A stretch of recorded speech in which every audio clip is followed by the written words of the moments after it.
ఇక డీటెయిల్ చూస్తే జయశంకర్ భూపాలపల్లి జిల్లాలోని భూపాలపల్లి మండలం బావుసింగ్పల్లి గ్రామ పంచాయతీ పరిధిలో లక్ష్మీపురం తండాకు 10 లక్షల రూపాయల వ్యయంతో నిర్మించనున్న అంతర్గత రహదారుల నిర్మాణానికి రాష్ట్ర మంత్రి సీతక్క శంకుస్థాపన చేశారు.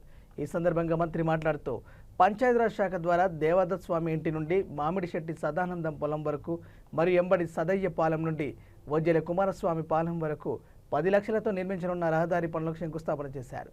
రేషన్ కార్డులు జారీ నిరంతర ప్రక్రియ అని గ్రామాభివృద్ధికి చర్యలు తీసుకుంటామని తెలిపారు. ఈ కార్యక్రమంలో జిల్లా కలెక్టర్ రాహుల్ శర్మ, స్థానిక సంస్థల అదనపు కలెక్టర్ విజయలక్ష్మి, అధికారులు, గ్రామ ప్రజలు తదితరులు పాల్గొన్నారు.